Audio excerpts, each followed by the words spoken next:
Hey, it's Clay, and this will be a video chart on ticker symbol ENDP. We will take a look at the 30-minute time frame. Real quick, what do I mean by 30-minute in case maybe you're new to charts? Instead of each one of these candlesticks here representing 1 day's worth of price action, which is what you would normally see, each one represents 30 minutes. So while this here may look like several days worth of time, it's actually today's price action broken down into 30-minute time slices. I like to do this time frame. I think it's a good job of telling the quote-unquote story of the price, and then just makes mapping out levels of support and resistance a bit easier to see. I don't mean to state the obvious or rub salt in the wounds or anything, but pretty rough move here today.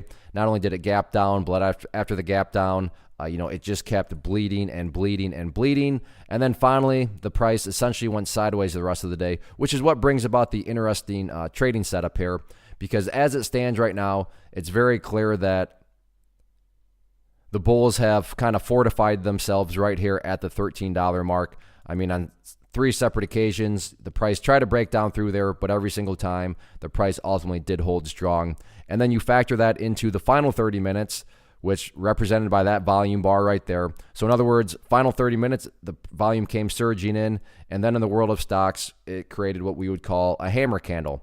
So a hammer candle on big volume at a key level of support is a very interesting scenario. Now, I really wish I could say trading was this easy. Just because these 3 dynamics have occurred, does that mean that for sure a bounce is coming? No, unfortunately, there's no such thing as a for sure a guarantee in the market. Now, would it be shocking to see some sort of bounce? No, that would not be shocking at all, but myself nor anyone else can sit here and say that that would be guaranteed to happen. But in the event the price does start to bounce, let's talk about a couple areas of resistance that the bulls would have to fight through. First key level of resistance, if anything, is going to really get kind of generated worthwhile is $13.35. If the price can push through there, the next key level right up there around $13.85. If the price can get some closes up above those areas, I'm sure I'll be back to update the chart at that point in time. All in all, though, interesting setup, especially with the way the price and volume acted during the final 30 minutes of today. So we'll see if this can play out and get any sort of bounce going into the weekend or not.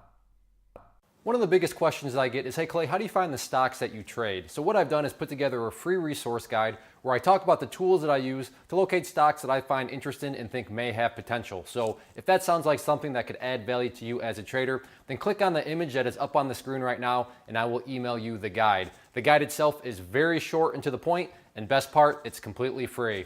Thanks for watching the video. Let me know if you have any questions.